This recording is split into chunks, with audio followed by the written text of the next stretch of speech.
Hey guys, welcome to the SRS Files podcast. I'm your host, Daryl, and we got an awesome episode for you this week. We got a former staff member who went to SRS, who, if you guys remember the episode I did with JR, Ryan, this is his ex-wife, and they both went there together. She has a really great story and a lot of great things in there, tidbits and information about how this place is and was. And yeah, I'm looking forward to sharing this one with you guys. So with that being said, let's get into it. And here we go. Episode number 7 already, I think. Awesome. See you guys at the end. Hey everybody, welcome to the SRS Files. We got a great episode with a former staff member. Her name is Jill, and why don't you introduce yourself? And yeah. Hello, my name is Jill. So how long were you at Sorensons Ranch? So I worked there at the first time from 2001 to 2003. Okay. So how long in total have you worked there?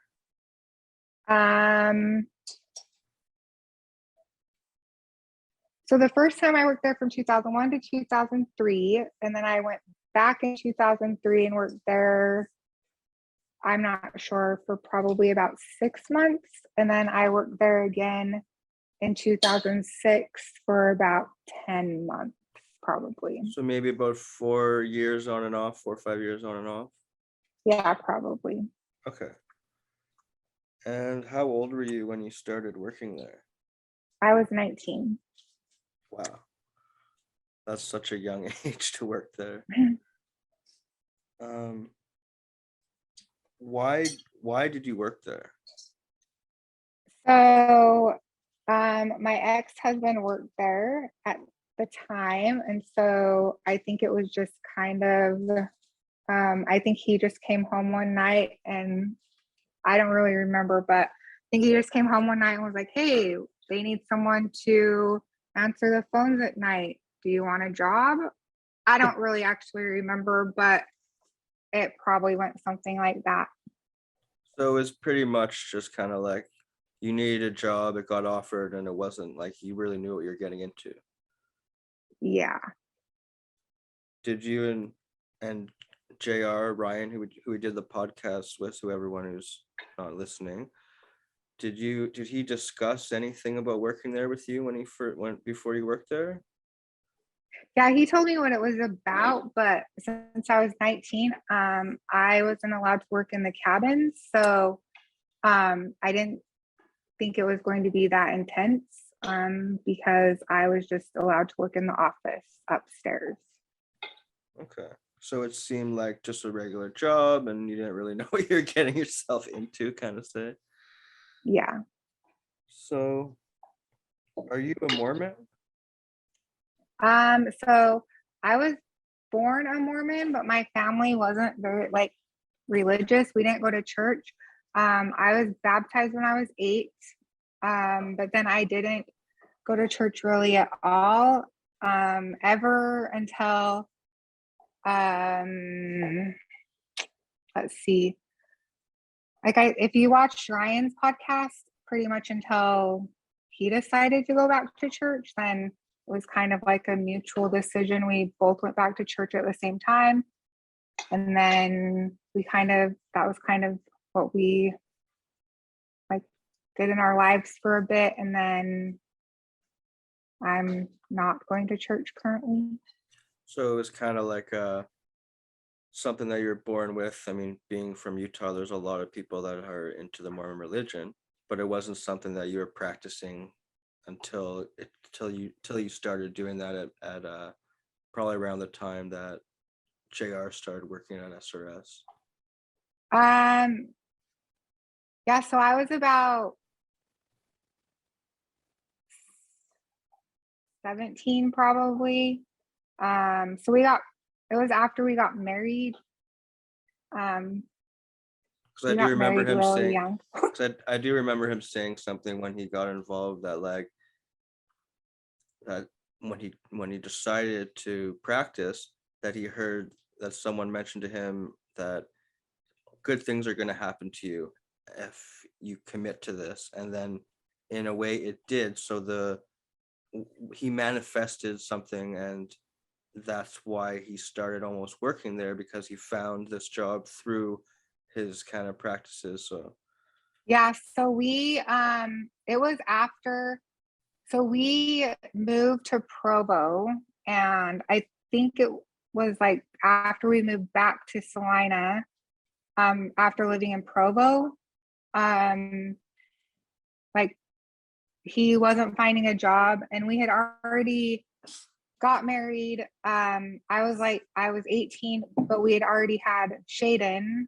And so I actually didn't know he had talked to his dad, but I think he had said that in his podcast. And so then, yeah, we started going to church, and then we actually got filled in the temple, which that's what the Mormon religion, that's what they do. And then, yeah, this job came up, and then we were kind of still doing the whole church thing for about a year, and then it kind of just fizzled out. okay, well, I always ask that one, or I've asked that one to JR as well, just because from not being from Utah and a lot of the students, I always like to just ask, because for me, I just found it so interesting that I never even heard of the Mormon religion before I started going to Sorensons Ranch. So Mormons in Utah are different than pretty much everywhere else. Um, yeah, like, so I remember, was it, I don't remember which podcast you were doing, but they talked about the underwear. I don't remember which podcast, but That was the Brandon one with this yeah, driving Brandon. instructor. She's like, Yeah, hold yeah, on. I need to go yeah. get my Mormon So underwear. yeah, so yeah, there are the underwear, but um, so when I decided to like stop going to church and live like the way you're supposed to live to wear them, I stopped wearing them. And so like a lot of the Mormon people in Utah and like small towns, that was pretty frowned upon to stop wearing them. But I felt like, What were they? Did they look different than regular underwear? yeah, they look different. Like, It's were they just like, it's just a white shirt and white bottoms. and Um, it was just like something that was just a religious thing? Like, did it like yeah, go back a long time or something? I think so. It, yeah, Okay. Well, I don't mean to um, laugh at it, but just from an yeah, outside perspective, it sounds right, flipping hilarious. yeah. So the small town, but when I stopped wearing them, the small town people were like, "What are you doing? You should still be wearing them." Well, And how do they know kind you're of, not wearing them? well, because you're not supposed to wear tank tops with them because they would Okay. show. And so like I started wearing tank tops and stuff, right? Yeah. And so it was like, why aren't you wearing, they're called garments, right? That's what the underwear are called. And Okay. so they're like, why aren't you wearing them anymore? And so I was like, well, because I'm not living how I should be living to wear them. And so that was like frowned upon, because some people still wear them even if they're not living how they should be living to wear them. But I didn't feel like that's appropriate, so I stopped wearing them because I didn't want to be a hypocrite, I guess. But so Mormons in Utah are different than other places. Okay. Like Would you say, you can't really judge Mormons on how Mormons are in Utah, I guess. can I ask you if you think like, yeah, you don't have to answer, if the Mormons in the Sorensons Ranch school were like Brandon would say, like a piss poor example of what Mormons were? I mean, I technically don't know who all was Mormon there, so I probably wouldn't be able to answer that. Okay, yeah, that makes a fair answer. So next question would be, do you feel like you were helping kids? So the first 2 years I worked there, I was just upstairs doing phone calls, right? Yeah. So that was my job pretty much. So it wasn't like I wasn't really doing much except for that. So I would say that was my job. I would just dial the phone for them and listen to their phone calls and Well, hang up on their phone calls if they were not appropriate. to be Um, honest, I still felt like a lot of the kids looked up to you as a staff member at the same time. And I feel like personally, I feel like you help more students in ways that you probably wouldn't remember than most of the main staff help people, because even when they get to hang out with you for 2 seconds on the phones, at least they're talking to somebody who seemed a little bit more down to earth and a little bit more relatable, or I don't know how to explain it, but just a lot of the staff there were very, to me personally, my opinion is that they were very much like either some of them were bullies or just very odd characters. Just I'm trying not to like say anything bad, but at the same time, I think personally you helped a lot of the kids by just being yourself. Thank you. I'm sure there would be different opinions on that. I know that like later on when I started working in the cabins, I'm sure there's different there would definitely be different opinions. Yeah.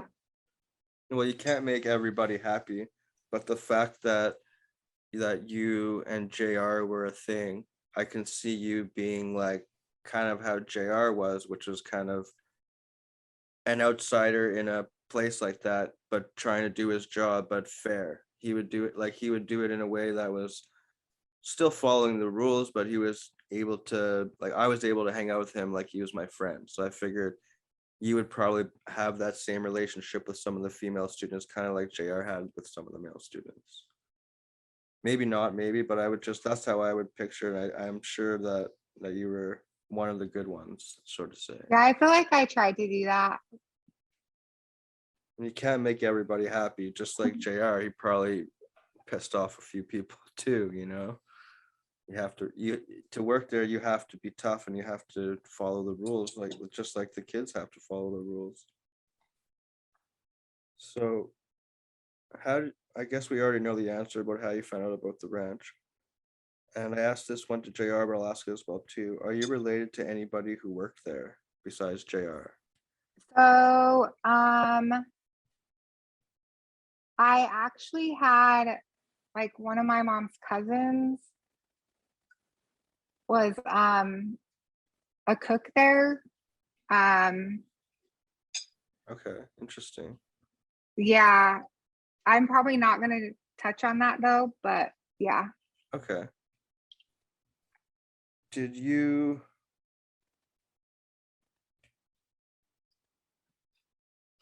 What was it like as a staff member after you're on the phones and then you were working as a cabin? What was it like as a staff member's kind of perspective?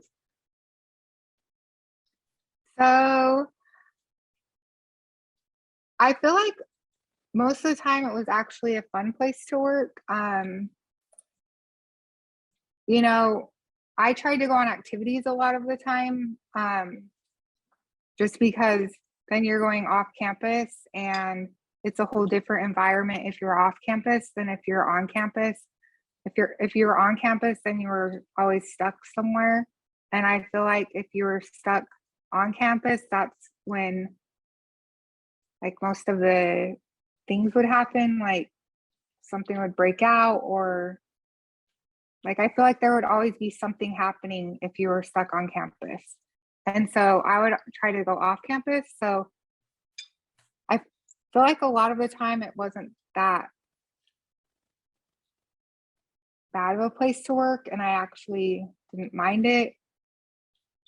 So you enjoyed the job, but what was it like compared to, let's say, mine or Brandon's story, kind of sort of say, like where you feel like it was a good place to work, like.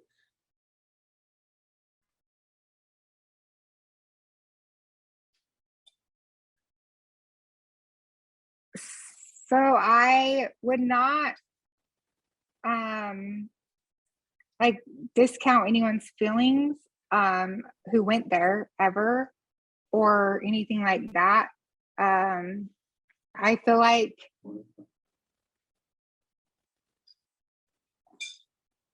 as a staff, you working there, you make it what it is working. I don't know. I don't know how to answer that question. That's okay. That's okay. That's okay.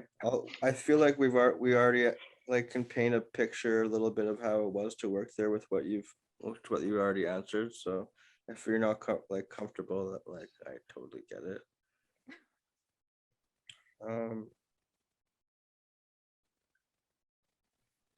Was it? Did you witness any violence when you were there? When you were working there? So I didn't ever witness any like how you guys talk about violence that's not so Ryan talked about how like a restraint would go, right? And how like when I worked there and started working in the cabins, like there were steps you had to take to restrain someone, right?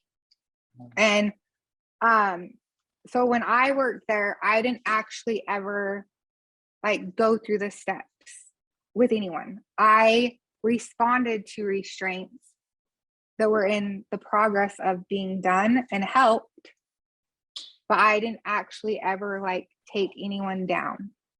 Did you witness any violence besides like the restraints? Do you No, remember?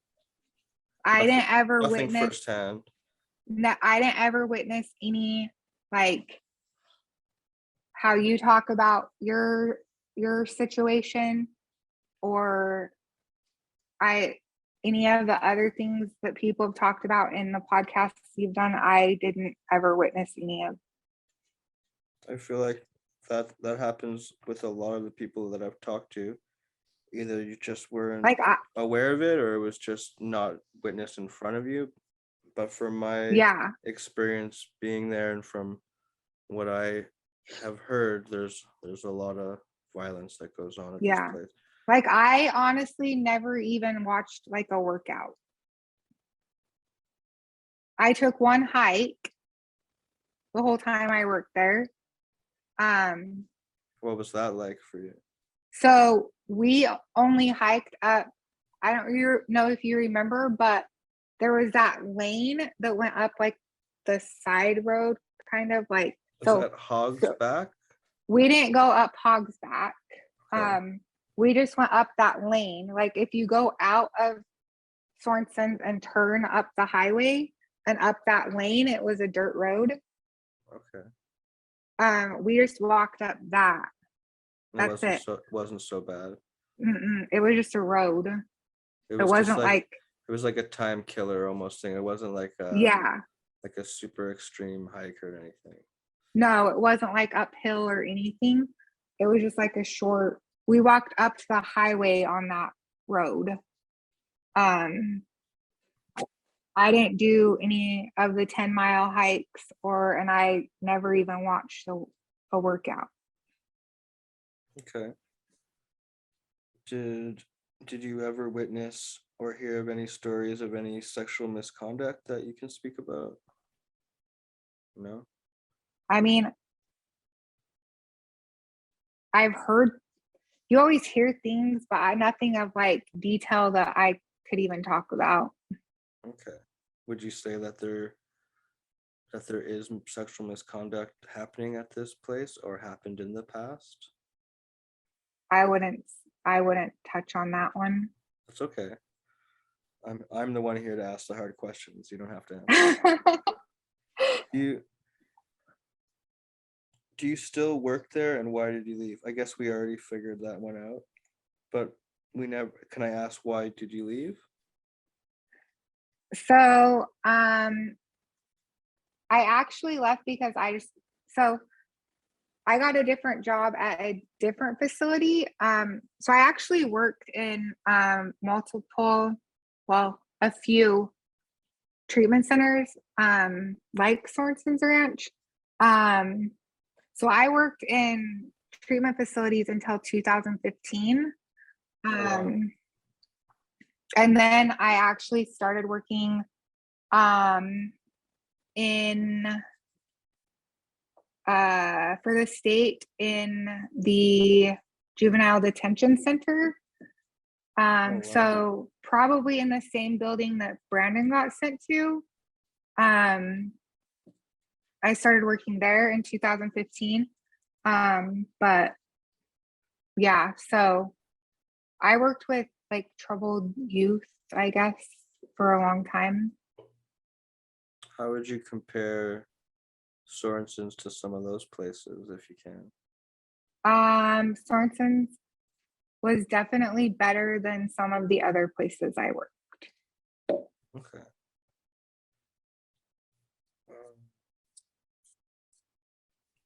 What's your opinion on the people who worked there? Did you hang out? Did you hang out with them outside of work? So we hung out with Ryan and Lisa Jensen Oh yeah, I remember them. um, a couple of times outside of work. Other than that, Ryan hung out with them, at least Ryan, a lot more than I did. But um, yeah, Well, you just had kids around that time as well, so someone's got to probably be there with the kids, and then if Ryan could get away for a sec, he'd probably go hang out with his buddy. yeah. So Ryan and Ryan were like really good friends for a while. So Do you still keep in contact with Ryan? I haven't heard from him. But um, he was another one of the good ones, I would say, if you know. I don't. He actually came to work at one of the other facilities I worked at for a little bit, but um I don't. I think Lisa might still work at Sorenson's, but I don't really know if she's still up there, but um yeah, I don't know. I know she um stopped working in the cabin. Last I knew, she stopped working in the cabins and went to the medical department. Medical department? Okay, Hmm. that's interesting. Um, were you paid more than minimum wage? Yeah. Yeah. Even when you first started and doing the phones? Hmm. Yeah. Okay. Do you need any special kind of training to work there?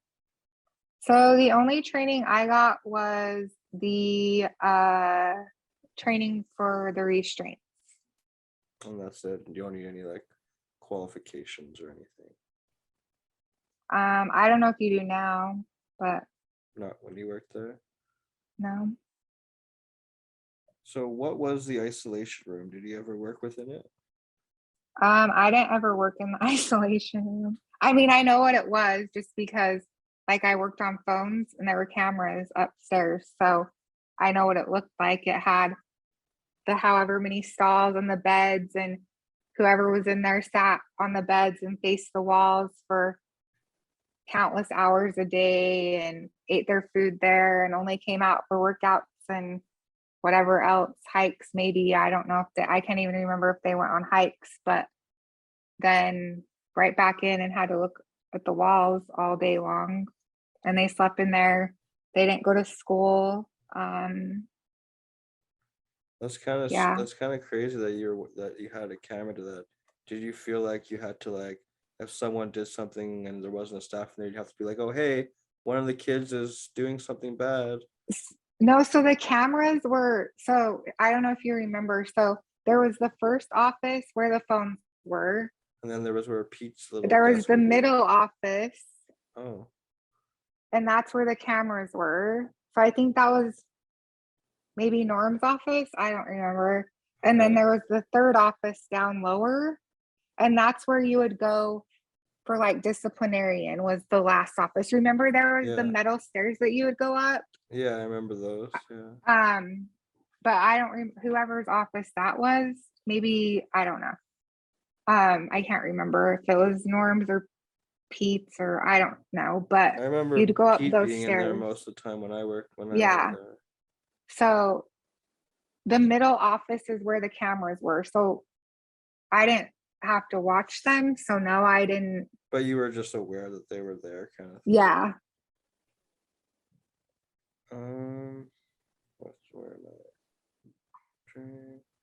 What are restraints? Did you ever have to do a restraint? And you said you were trained. What was the training? It was called when I worked there, it was called PCS. So it stood for positive control systems. Okay. And like how long was the course or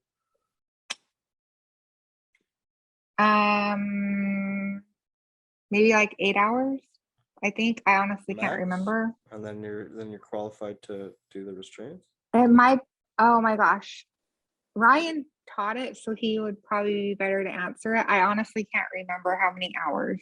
But Maybe 16. well, I mean, even that's not that many. But I guess you don't need. It's not like you're going to school to learn a trade or something. You're just learning how to do Yeah. one skill, which is Yeah.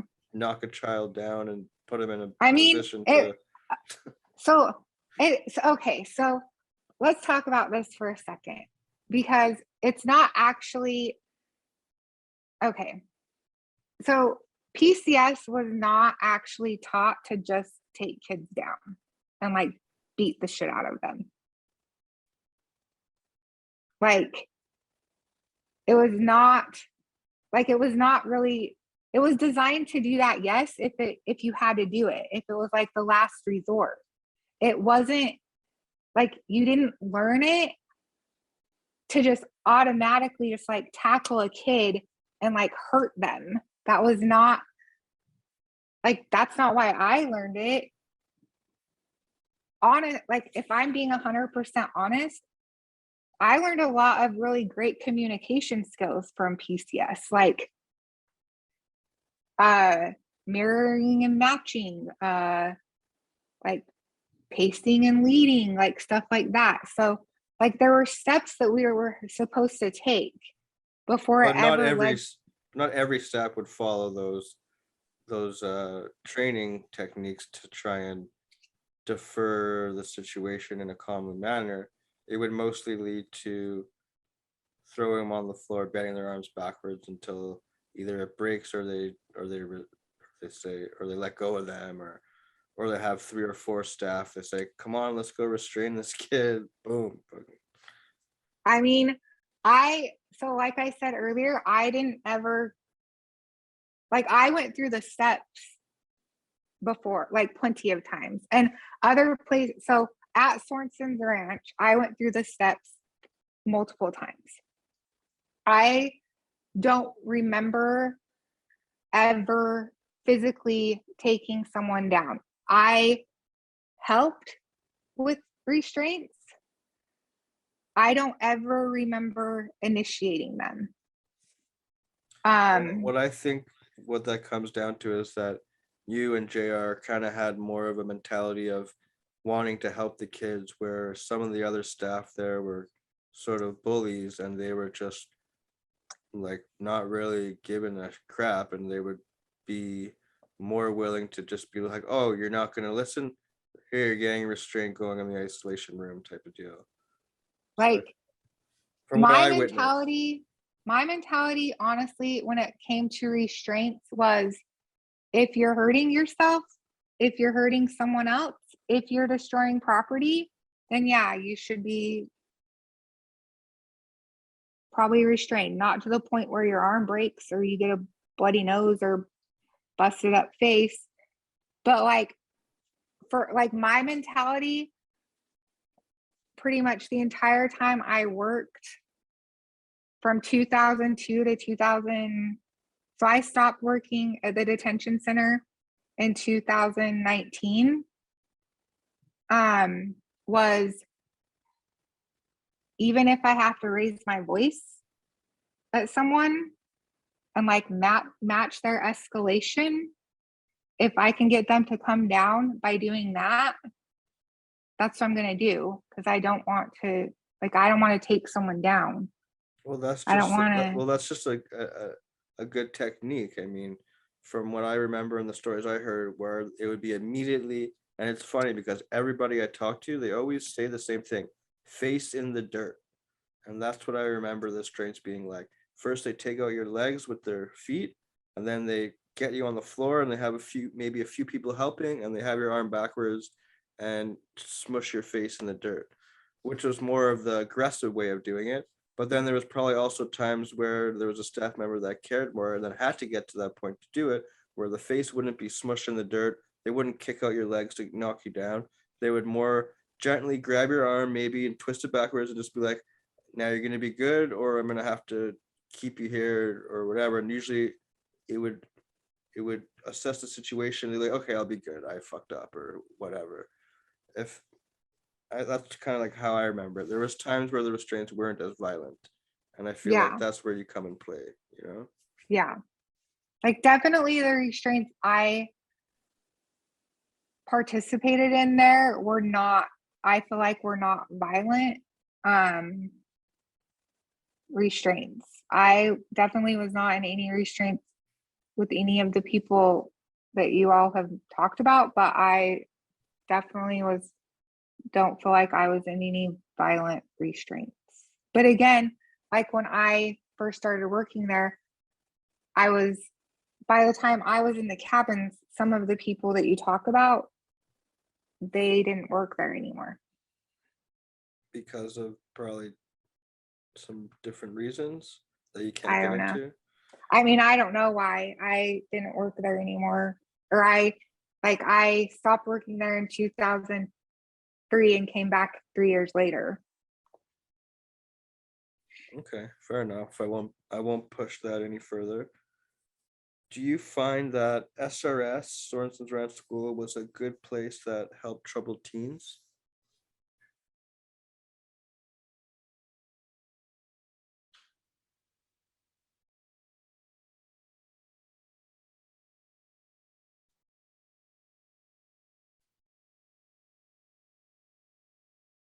Um, I feel like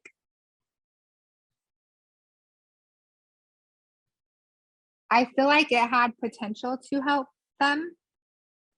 I feel like um if staff I feel like if staff had more qualifications and better training and um things like that, maybe, because I honestly, like, I know you guys talk about the level system a lot in your podcast. I don't think the level system's a bad thing. Um, Kind of like the reward and takeaway thing. I do feel like staff, like staff, being a staff myself, use the level system to their advantage. So I feel like if there was more like black and white of how the level system has to be used so that staff couldn't use the level system to their advantage, like how I know it's been brought up where, like, if a kid pissed their case manager off one day, they'd be like, all right, you're level 1, go do the workout, right? Like, Yeah. So it definitely could have been ran in a more better way. yeah, like I feel like if there would have been more training, and I will say when I went back in 2006, they had started to do more training, like for like self-harm and like that type of stuff. So they had started implementing trainings. Why do you think they started doing it then after being open for so long? Um, Do you think they I got in think trouble or something? I don't know if they got in trouble. I feel like in the middle-ish 2000s or whatever it was, self-harm was starting to become big, you know? And so I don't know if it was because like someone had done it and like no one knew how to respond to it. And so they were like, well, we better train these people on what to do, or what it was, I don't know. But so they had started doing that type of stuff. But I just think if it, I do think Sorenson's, along with pretty much every treatment center for teenagers, has potential of being a good place if like people are given the tools for it to be a good place. Would you say that the Sorensons and the people around that place definitely had the resources and the money to make it a great place, but it probably wasn't? I mean, I don't know how much money they had, so I definitely can't judge on that one. I feel like the thing that could have been maybe helped was better screening for people they hired. Okay, that's fair. So yeah, I definitely agree with what you're saying. I feel like any place can be a great place with the proper staff and the proper structure.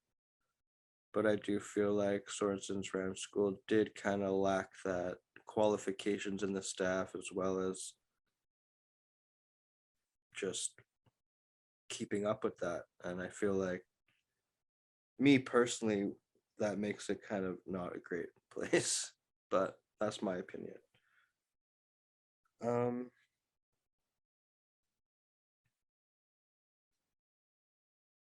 did you do any pickups? Any stories that stick out? So I did one pickup with Ryan. Uh, we It was just a pickup in Heber City, so it's up north in Utah. It's by Provo, well, up the mountain by Provo. Male or female? Female. It was not at her house. I didn't like go snatch her up out of her bed. Uh, it was during the day.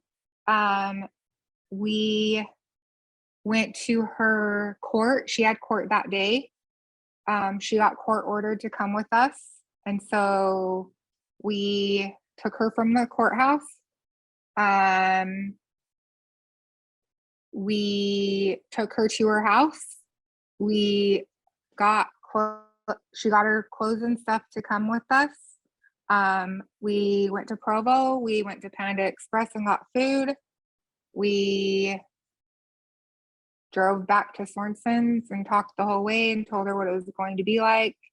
So it was a good experience almost. It was like you picked her up, she knew Yeah, she was going there. That was her I sentence. I don't think she knew she was going no until the judge ordered her like that day at court. I think she probably expected something like that was going to happen, but no, I don't think she knew like, oh, I'm going to Koosharem. But How long was she there? Do you remember? Like, is this someone that you kind of like? I would oh, just imagine that you would feel pretty close to that person because so you've seen she her. used to be on my Facebook, but now I think she's kind of dropped off the map. I don't know if she's Just still the on there or fact, not. just the fact that you say you're friends with her on Facebook makes you such a better person and staff than anybody there, because no one that I've talked to has ever mentioned any of the staff checking up on them, anyone giving a shit about the kids. And like you've heard in the stories, most kids go on a downward spiral after they get to go to Mhm. this place. And in my opinion, it fucks more kids up than it does help them. And just the fact that you're able to say, oh yeah, I had her on Facebook, that just there just shows what a kind staff member that you were, to be able to go one step further and actually care about this person enough to see what they're up to. So I just wanted to commend you for that. That's cool. Thank you. I Yeah. appreciate that. I So think yeah, she was there for probably a year or something. I don't really remember. so she was court ordered probably for a year. Yeah, Was her I parents the probably. were her parents the ones who had to pay if she was court ordered, or was it like the state? I don't think that her parents paid. I think probably the state paid. Do you think Sorensons were able to be like she is to all her parents, be like, oh, she's not working the program, like tell that to the state and they get to keep her there for longer and get more money? No, I feel like when they're court ordered, they're just there. Like the judge orders them there For a for the certain amount of time. time? And mostly it's till they're 18, right? Yeah, but I don't think she was there until, I'm trying to remember. I want to, I maybe she was there till she was 18, but I think she was 17 when we brought her. Do you know if they get more money from the state or less, or like, you know? Do you So I know? used to remember how much they got from parents and the state, Okay. but I Do you don't remember? remember. So I know that when I went back in 2006, they had a huge contract with Alaska and they got a bunch of Alaska kids like all the time, but I don't know how much they paid. Um, So it's a contract kind of based thing. yeah, but I know How does that Sorenson's get that contract? They seek it out? so it's with the schools. So education consultants will Oh, that's like starting to make sense. seek out like places for behavioral kids, right? That are acting up in schools and stuff. I Because think that's how it works. a lot of the juvenile centers, they don't offer the schooling. So Sorenson's kind of has this leg up kind of situation where they can kind of be Yeah. like, well, So, we got education and we could, mhm, and they would run the kids through the school so quick. And in my opinion, yeah, you weren't really learning much. The kids had the same yeah. textbooks. It was So then the very, education consultants will come and tour the school, the places, and then they'll decide, and then they will sign contracts with the treatment centers wherever, and then that's where they're contracted to send I wonder if it the was, if kids. they got the same amount of money per kid and as the parents were per kid per month and everything. I would bet that the parents probably paid more than, I don't know. I'm just totally assuming, but I'm That's not what I sure. feel. That's what I feel as well too. And I mean, I they, think I that think the price went up. I think like in my opinion, I think that the kids that were sent there by their parents were kind of like their bread and butter. They're kind of like, that's what made these staff members and owners eat at night, because they were able to be like taking all Yeah, this money, but that's money instead of them keeping to themselves, they could have used to make this a good place for kids, troubled teens that they claim to be. yeah.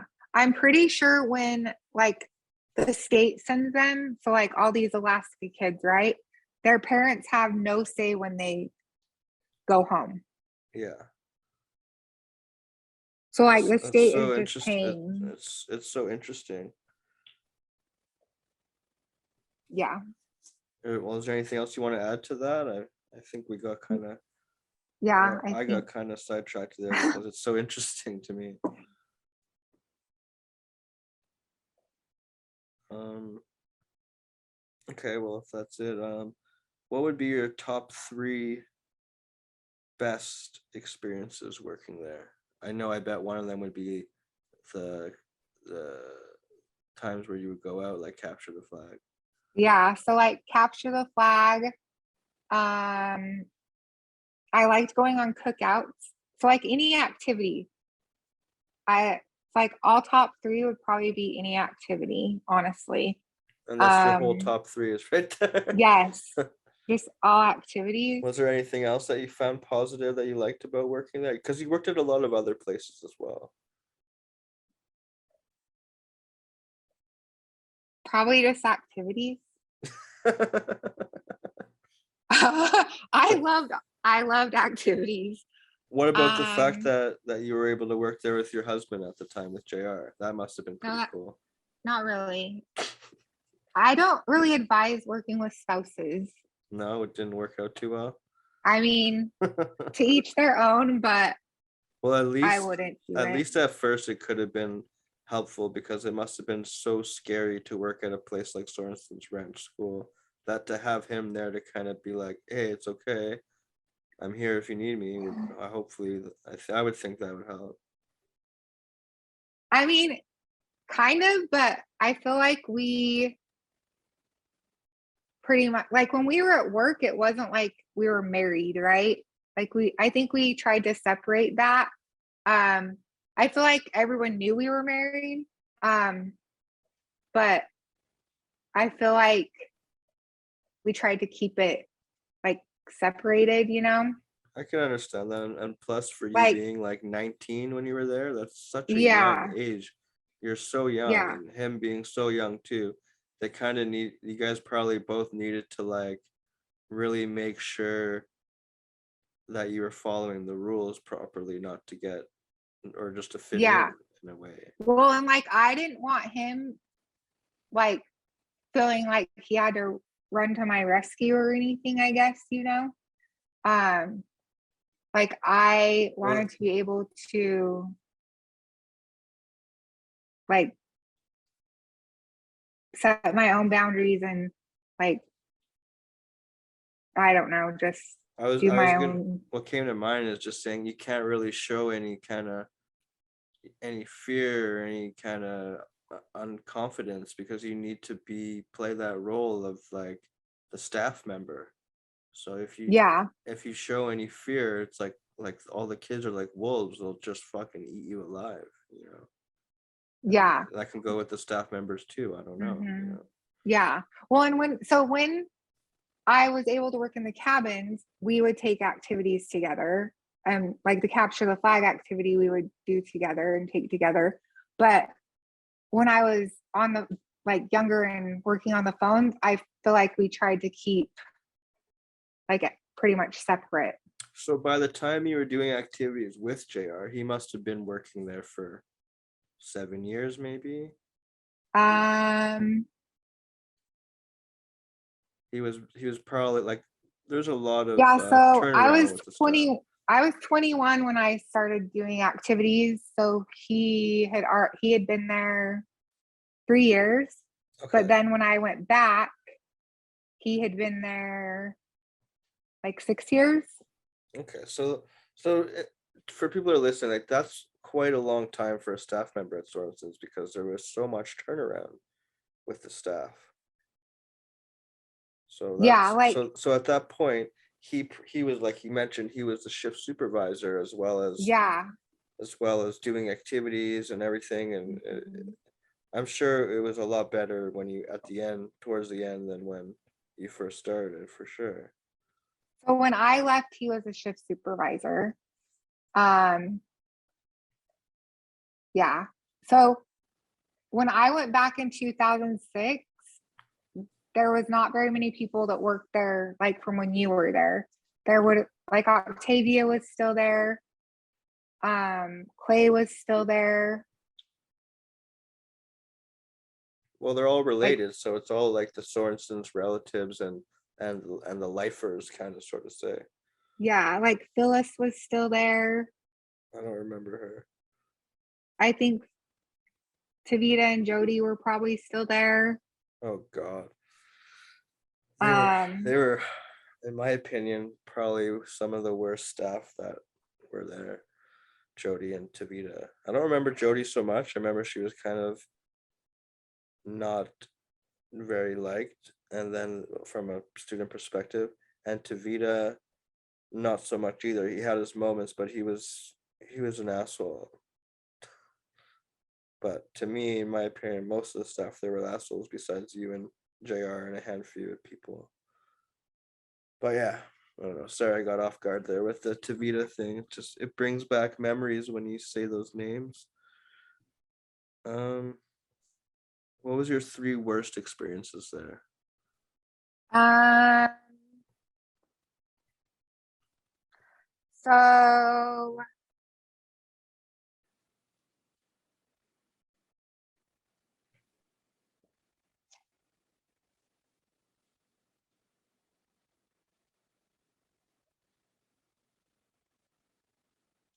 I didn't really enjoy like restraints. It wasn't that great.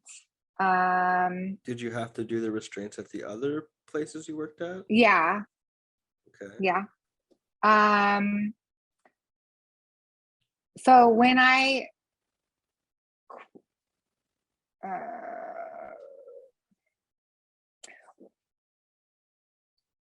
I ended up quitting, the the so I put my 2 weeks notice in, and so by the time I went back in 2006, I worked in the cabins, right? And so I was a case manager, and so I put my 2 weeks notice in, and I hadn't told like any of the girls that I was a case manager for, right? That I had put my 2 weeks notice in. Well, on my way home that day, I got into a car accident. It's fine. I get in car accidents all the time. It's fine. So Are just people bad drivers in Utah, or it's just me. oh, It's fine. okay. So I got into a car accident. So then I called and spoke to someone and was like, hey, I got into a car accident on my way home, so I might not be there tomorrow, but I still want to be able to come back and like tell the girls bye, right? And that person was like, no, it's fine, just don't come back.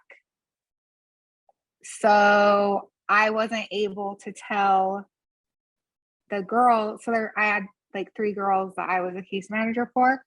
So like I wasn't able to tell them like, hey, by the way, I'm quitting, whatever, blah, blah, blah. And so, which like I've actually I haven't thought about this in a long time, so it's kind of weird. But it's like that was kind of crappy because I don't like to do that. First of all, I feel like if you tell someone something, then you follow through is a big deal, right? That Especially seems in very places like that. unprofessional of the Sorensons to just kind of do something like that. I didn't give a name. I didn't say a name. I know, I didn't hear a name. I just said Sorensons Ranch School. Okay. It seems kind of effed up for them to, or unprofessional of them to just, when after you put in your 2 weeks notice, you haven't even said your goodbyes or finished or been able to tell these teens that are some of them have really a lot of issues, and that's why they're there in the first place, to be able to, like, they're already feeling abandoned from their parents, and now here's their case manager who is one of the good ones, and she's just gone all of a sudden. Like, it seems very cruel of the institution to do that. Yeah, so that was kind of crap. I didn't like, yeah, I would have that's probably, I would have drove there and been like, fuck you guys, I'm saying goodbye to my peoples. yeah, I don't do that, but that's probably my worst experience just because I like follow through. Like if you tell someone you're going to call them, then you call them. Especially like you guys, because you're used to being disappointed, right? Like you don't tell a kid in a place like that you're going to do something and then not follow through with it because Well, I it's just honestly, wrong. I wouldn't feel guilty about it because, first of all, it wasn't your fault. And second of all, these kids are smart. They're not going to just be like, oh, she gave up on me, this or that. They're going to realize, wait, she's never came back here. So something's up. And they obviously know you good enough to be like, yeah, something's up. They probably didn't know, but they probably didn't blame you. So I wouldn't like hold any guilt or anything. Well, I think I talked to them on Facebook after and like after they left, and it was like, where the fun, hell but have you been? Like, yeah, so I don't know that. And then my third one, I can't really think of a third one, honestly. okay, well, 2 is good. Man, that's crazy that they just said don't come back, and you just got in a car accident. They weren't just like, oh shit, are you okay? Like, don't come in tomorrow. We got your back, and then we'll see you when you can get back. That just seems so unprofessional. So my favorite question: what is your opinion on the Sorensons that run the place, the Jill Sorensons and the Shanes and the Lane Bagleys and whatnot? So here's the thing. not that so this is what I talk when I tell you I get in car accidents all the time. Okay, so I will not speak badly or poorly about Jill Sorensen or Shane or any of them, because in 2005 I got into a really, really bad car accident, like worse than the one in 2006.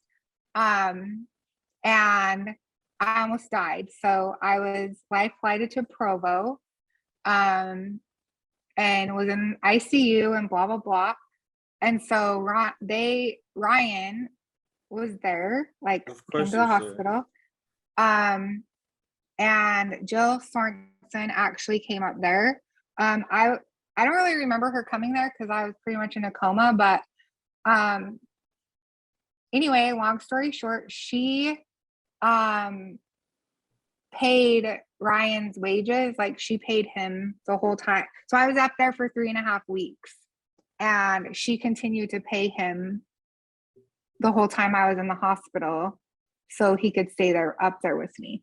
So like how Raina said in that podcast, like the big whatever about like outside of Sorensons or whatever was said. I don't remember exactly. Like how giving she is, how Jill Sorensen and all of that. Like, yeah, she didn't have to pay Ryan to like stay at the hospital with me for 3.5 weeks, you know, but like that allowed him to be able to stay in Provo at the hospital with me the whole time I was there, so I was never alone. So specifically of Jill, you think she's got a good heart and she's a nice person. I think she has that in her, yes. Okay. And that's fair, especially if she went out of her way to do that. She didn't need to do that. Right.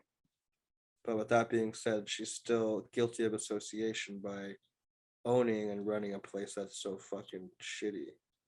So I mean, even the devil can do nice things. You know what I mean? I think Raina explained it like pretty well. Okay. I'm not going to push you to that one too much. But what about Shane? What do you feel about Shane? So I didn't really interact with Shane a lot. So. Well, he was never really around or doing anything, right? I don't. He's probably out golfing every day or some shit. I don't know. So no opinion on this guy. No. What about Lane? He was pretty active there. I don't have any opinion about Lane. You think he's a good person? I just don't have an opinion about him. You don't want to mention anything? Is that what it is? No, I just don't have an opinion about him. Like good or bad? Yeah, I'm just nothing, just neutral. Okay. Do you think he was helping kids and a good person? I didn't ever like interact with him with kids, or so I wouldn't know. Did you ever hear of any like stories of him sleeping with any of the girls at his off-campus house? No. No comment. Yeah, fair enough, because that would kind of put him in a position of him being a predator, and that's a big accusation, and I could understand how there would be tough to answer something like that, but that's why I'm here, to do all the tough I questions. wouldn't. Yeah, I would never accuse someone of doing anything like that unless I was the person that they had done it to, right? Like, I wouldn't come out and say that someone had like perpetrated on someone else unless I was either there and witnessed it myself, or like it happened to me, right? I just feel like from what I've heard and stories I've heard, if that is true, then he's a scumbag and he's a predator. But at the end of the day, if he's not, he's not. but these are just stories I've heard, and it's like I'm not going to just not mention things like that, especially when this guy gives me like pedophile vibes. Well, yeah, I just don't like I didn't ever see anything or hear anything or like witness him with students, so I wouldn't be able to comment on Yeah, anything about that. and I'm sorry to have to ask the hard questions, but those are things that you knew I'm gonna ask. Yeah. Any other things you can mention about the Sorensons? You think Joe is a kind person, and you kind of agree with what Raina said, and no opinion for Shane and no opinion for Lane, which is fair. So, is there any inside information you can share that would be interesting for the podcast? Like, there's one thing that I was curious about was how the therapist would always tell the parents, you need to keep working the program. And did you guys get trained or told, like, tell the parents that the kid needs to be here longer or anything like that? Or hear about anything like that? Um, I don't I I don't specifically remember like being trained on that. I think it was just, again, it falls back to like proper training of staff of like, okay, so like for instance, if you're a case manager, right?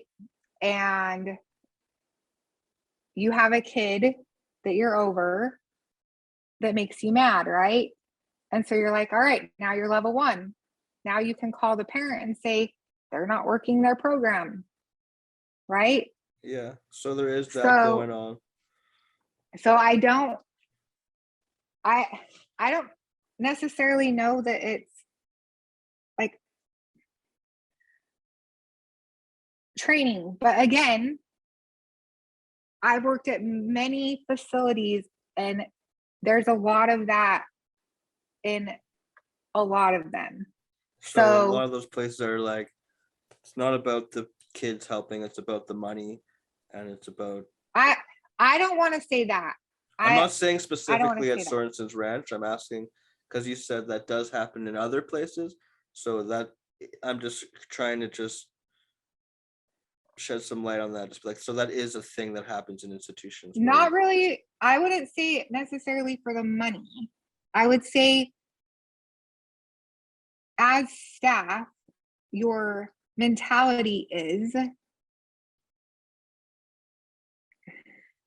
how can I even put this to not sound like a complete, okay, your mentality is like, I know behavior modification has been brought up, right? And I don't remember which podcast it was brought up in. I think I read a letter or something like that recently too. Oh, okay. Could have been that. The letter, maybe. Okay. Yeah. So your mentality as a staff is,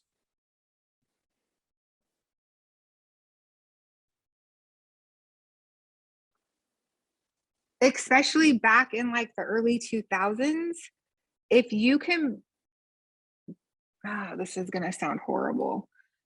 If you can try to break a kid down, they'll come out stronger.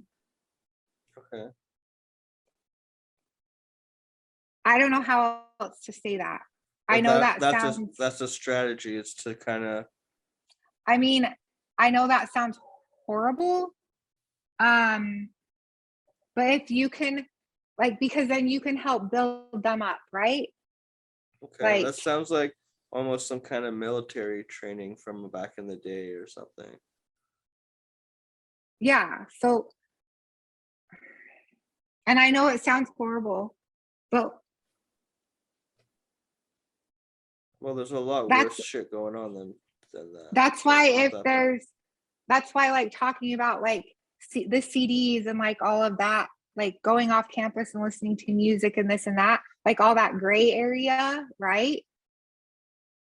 Like your mentality is supposed to be black and white, right?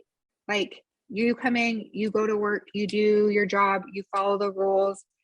If a kid isn't following the rules, then you do what you're supposed to do to make them follow the rules, right? But taking the off-campus activity and letting them listen to whatever music that you want them to listen to is showing that gray area, right? So like, then when you come back to campus, then how are you supposed to, for some kids, like some kids got it. Like some kids were like, oh yeah, when you take the off campus, we understand that off campus we can do that. We can listen to that music because we're off campus and we get that like Privilege. cool thing off campus, right? But when we come off campus, we have to act this way because we're on campus, right? But to some kids, they didn't get that. So like they would expect staff like to break the rules even while they were on campus, right? Yeah. So like that's partly why you got like the more hardcore staff, is because that's the mentality that you're supposed to have. Is if the kid doesn't get off their bed, then you're going to make them get off their bed. Yeah, I see what you're saying. So it's a pretty tough place. And it's pretty hard to make everybody happy, even though there was good staff like you and JR who would kind of bend the rules in a way where it wouldn't necessarily screw their program up or anything. It would kind of build them up in a way that they were, at least they had a little bit of an outlet or a little bit of the taste of freedom a little bit, and not feel like they're trapped in this Mormon cult institution that they don't want to have anything to do with. Right. I mean, yeah, but then like as the staff, that like if you do that, then you always have to worry about like what kid's gonna come back and tell on you for doing that, right? Well, that's why JR was able to pick a handful of kids that kind of got what he was throwing out there, being like, listen, like this place fucking sucks and I get it, and I'm just trying to do my job. So if you fucking fuck up, I'm gonna beat you up, or not beat you up, but I'm gonna do what I need to do to you, because that's I have to do my job. But if you can just be good, and I can be your friend, even though I'll still be your friend when you're not good. It just, we can do funner things if you're good. We can go off campus and I'll bring my fucking CDs. And it's not like he would bribe us with that or anything. It would just slowly happen. No one talked about it. It would be like, next thing you know, I'm in the van and we're going on a thing and he has his CDs out, and it's like, it's not like he ever mentioned anything like that to me or anything. It just he played it in a very smart way, and it was almost like he was younger, so he kind of made friends with the kids that were like almost his own age, that were kind of like, look, like, let's go on this sick activity, it'll be fun. That's what he would say, like something like that. And then so like I didn't do that.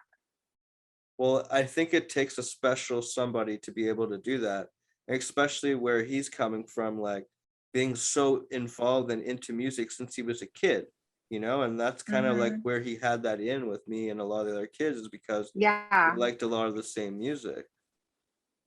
So there's not one other person in the world that would have been able to do it. He was just had that specialness to him, he was like one of the guys. Well, and it's different with like the boys and girls, right? Yeah. And like the male staff and the female staff, like two different worlds of like everything, right? You think it was different, like the female staffs and the male staffs? Did you guys get along, like, besides you and JR? Like did the female staff get along? Like, did the female staffs get along with the male staff? Oh, I think so. Okay. But it was different. Yeah, like girls are different than guys, right? So Okay. I get it. So they're just different. Like working in the girls' cabins, I'm sure was a lot different than working in the boys, Yeah, right? I'm Because sure. Yeah. boys are just different than Yeah, and like I'm sure girls. there was just as many shitty boys as there was shitty girls. Yeah. But then there's like I'm sure there was other staff that had a relationship with other students as well too. Like I'm sure there was like Hmm. other staff that were like maybe like Lane that was really into horses, and then he had like his horse peoples and stuff, you know? Yeah. So like I felt like that there could have been other stuff like that, but I really do feel like that was a special thing, you know, and I don't think that's ever Hmm. happened there before. So I was really fortunate to be able to have JR there. Yeah. Yeah. I feel like he probably like impacted probably a lot of people's lives. I don't know whether it was bad or good. I don't really know. Like Well, we were here's talking about it the other day, and I was like, these podcasts are hard to listen to. well, for my opinion about it is I think he helped in a different way than than the program is supposed to help people. He helped in a way that if he wasn't there, there'd be some other uh fucking guy kicking the kid's ass, not giving a shit about the kids. And it's not a great place at all. But the fact that he was able to get in there and work there and be a staff member, just being who he was, helped people because he wasn't there to kick ass. He was there to do a job, and in his head, he just wants to help the kids. And he did because he wasn't a Sorensen. He wasn't a Bagley. He wasn't just some piece of shit, you know?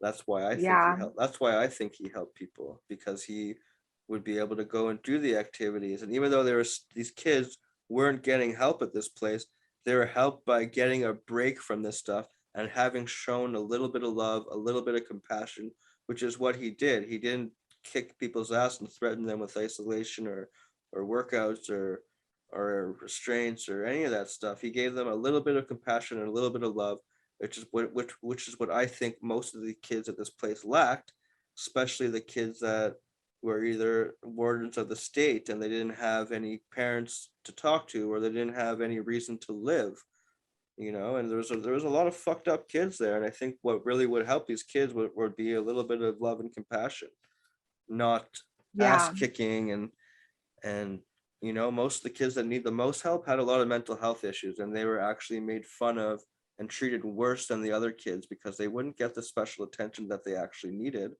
So they would actually get made fun of, bullied, treated like shit, not just by the staff, by the other students as well. And the staff would not do anything to stop that in most cases. So I really feel like this place was really lacking the love and compassion. And that's how JR and you and the good ones help these kids by showing them like, hey, we're not like these other fucking bullies. We're actually gonna try and ask you what the hell's going on and try and care about you. That's my opinion on it. I mean, like these kids aren't getting any help being in this place. This place was to me a big business where they're just wanting to go after your parents' money and keep you there as long as they can because that's more money they're going to make. And their school was a joke, and they did that to probably get more wardens of the state's money so they can graduate people quick without teaching any education. And it's just like this whole big business. And that's why I say, like, yeah, Jill might seem nice on the exterior, but she's guilty by association of owning a place that's so terrible.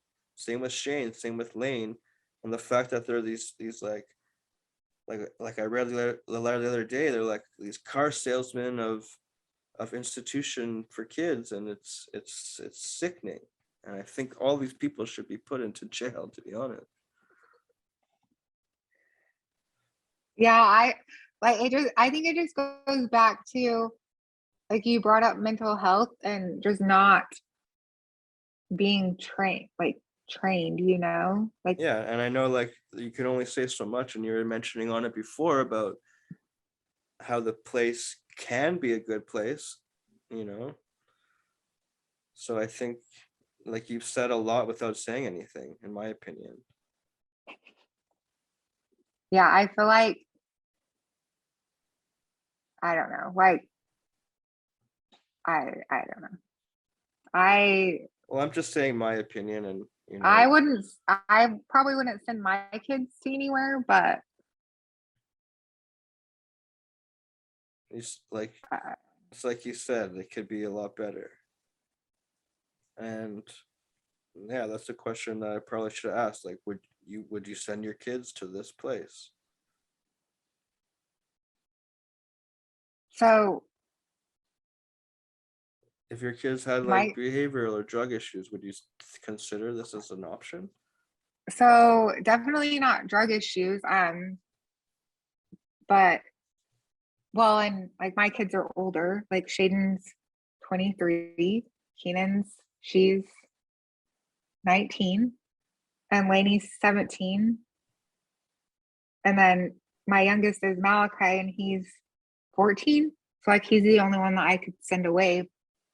But I don't feel like I worked in places for so long. I don't feel like I would need to send any of my kids away. If I don't have the tools to help my kids myself, then I shouldn't have them at all. And if you would send them somewhere, it probably wouldn't be Sorensons. It would be somewhere Probably not. with more staff, like you said, that were trained better. Because you I would feel want like I would you would only send want them the to best. therapy. You would only want the best for your kids, right? Like, and this place Yeah. doesn't have a lot of training. So I would be surprised if you would say you'd want to send your kids there.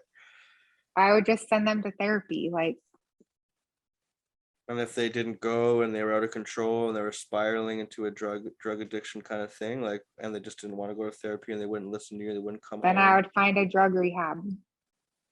like an actual rehab with trained doctors and trained nurses and trained therapy and everything like that. That's actually like a legit rehab kind of Yeah. place, Oh, yeah. Like a drug rehab. which is expensive. Like, it's almost like more than a few grand a month.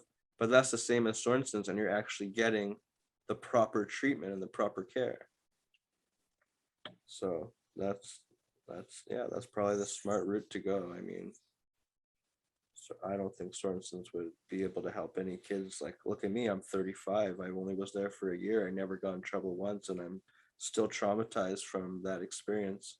And I don't think I'm ever going to heal from that, even though I'm healing a little bit here and there from the podcast and having these podcasts.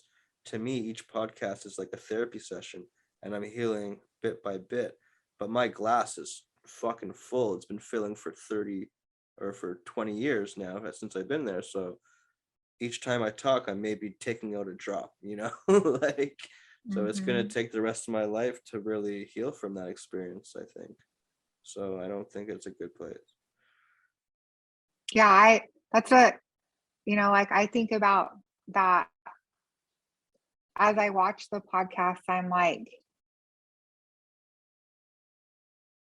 wow, you don't think about that when you work there, like, You don't think, oh, what's it going to be like for this guy 20 years down the line? yeah, like obviously when I started working there, I was 19. I wasn't thinking about like, oh, 20 years from now, some kid's gonna make this podcast and they're gonna talk about how traumatized, like when I was 19, I didn't think about trauma, right? Well, it was so different back then too, and it's like now is the perfect time than ever to kind of speak up about this, because the world's changing, and Yeah. and and there's and it's more easier to admit, and it's more easy to acknowledge and accept that the said person has trauma or is legit, because most of my life I downplayed it and I kind of said, oh wait, people had it way worse, that it's not that bad, blah blah blah. But then I think about it, I'm like, well, that still doesn't make it right, and it still doesn't make it right that these people own this fucking institution, make a whole bunch of money, and abandon and abuse kids, and there's a lot of sexual misconduct going on and a lot of other stuff like that, and it's all swept under the rug in this tiny little town, and it's sick. And it doesn't take that away from it that my experience wasn't as bad as other people's experiences. I still Hmm. have my life, and I still want to be able to like live a less trauma filled life, you know? Right. Like in 2002,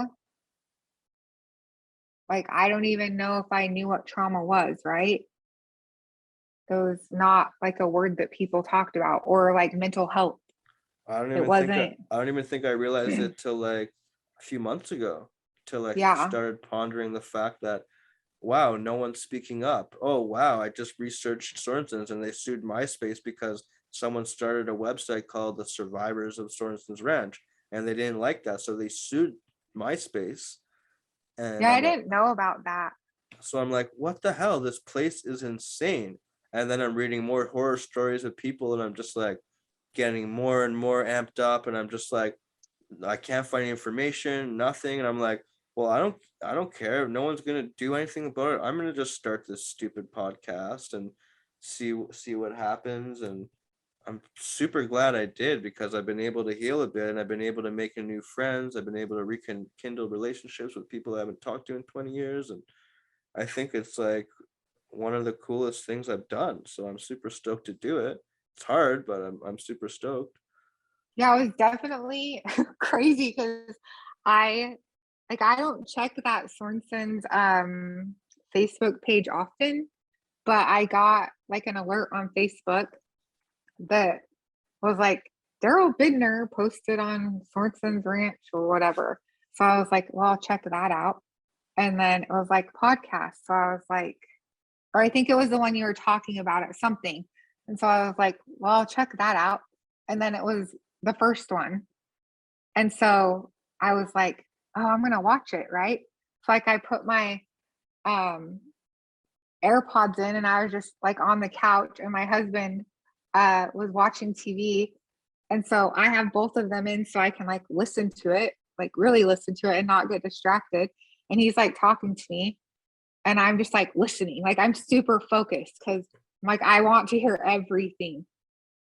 And then like I hear my name and then I'm like, I'm not gonna listen to him. And then he's like, Jill. And I'm like, what do you want? And he's like, what are you doing? And I'm like, I'm watching a podcast. And he's like, you don't watch podcasts. But I'm like, no, you don't understand. I have to watch this podcast. But, and then I start talking to it like, no, that's not right. Like, you guys had to wait 3 weeks to make your first phone call, not 2, it was 3. Okay. And then, like, yeah, your first phone call was exactly how you guys are describing it. Yeah, And yeah, so I'm just like, I remember you being there on my first phone call. I'll add that. I remember you being there and yeah, my caseworker at the time.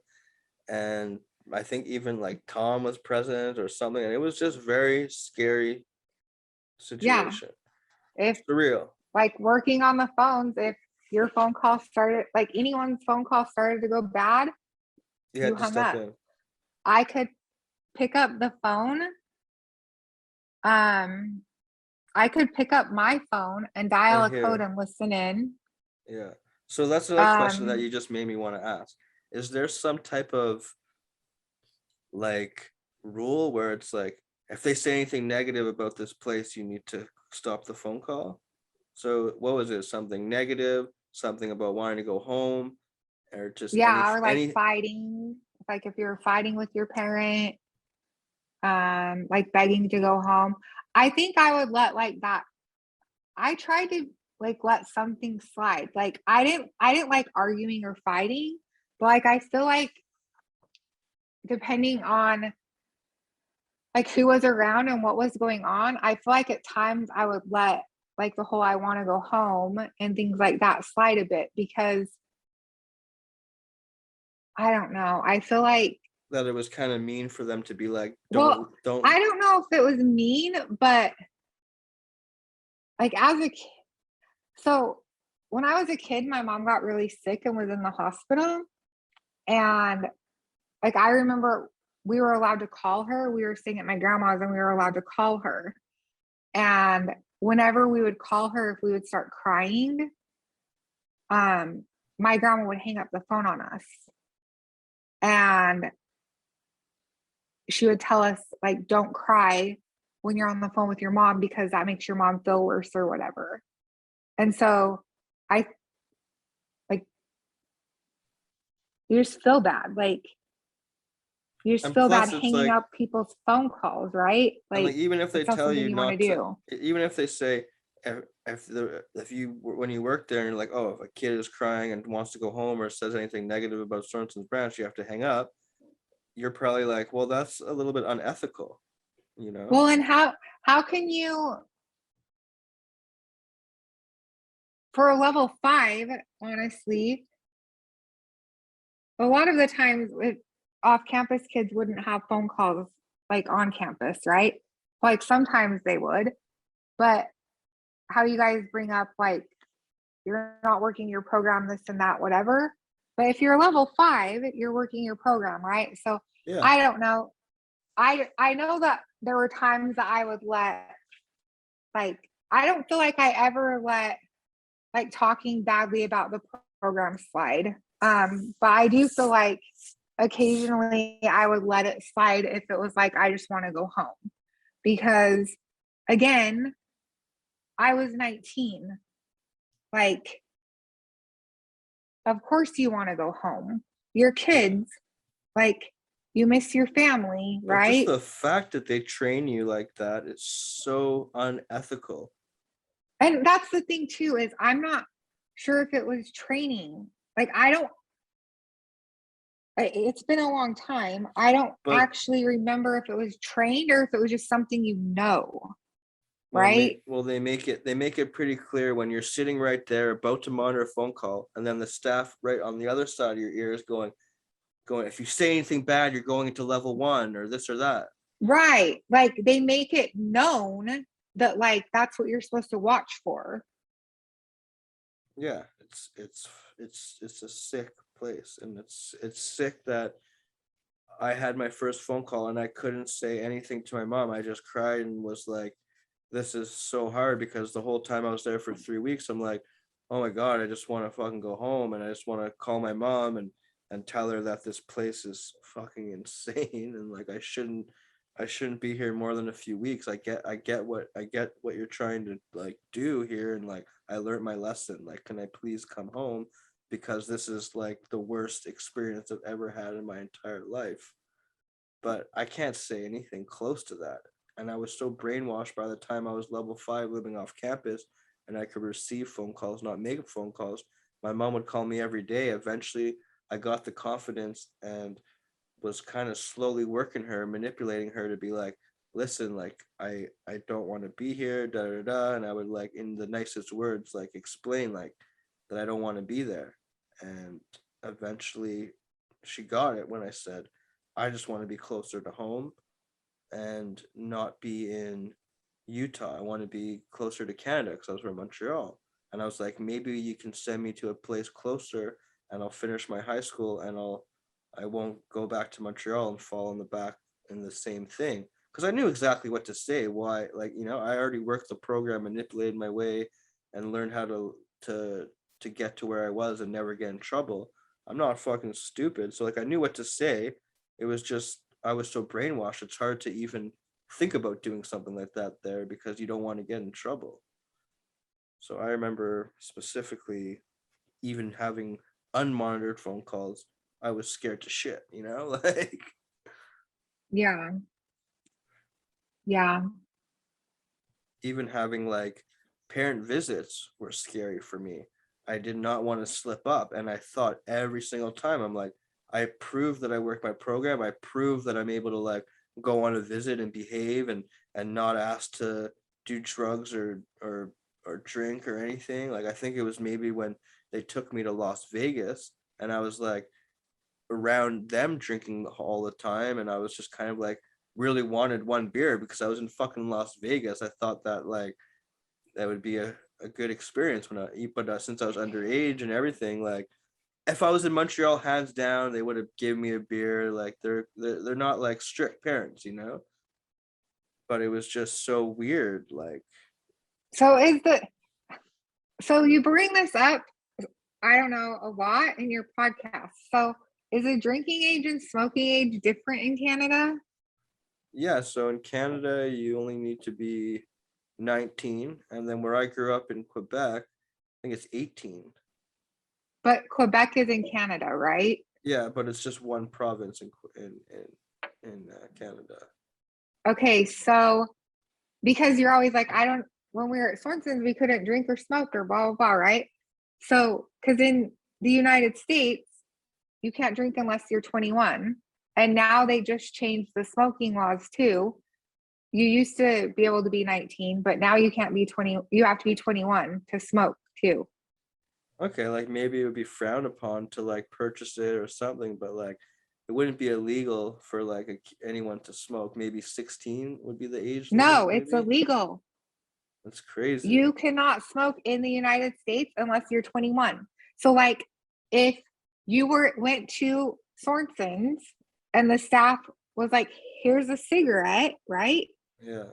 We could be charged with contributing to a minor Okay, that makes sense. because But what about the whole coffee thing? Like, I guess they just don't want. well, coffee is just has okay, so Mormons okay, Mormons don't think you should drink hot caffeine.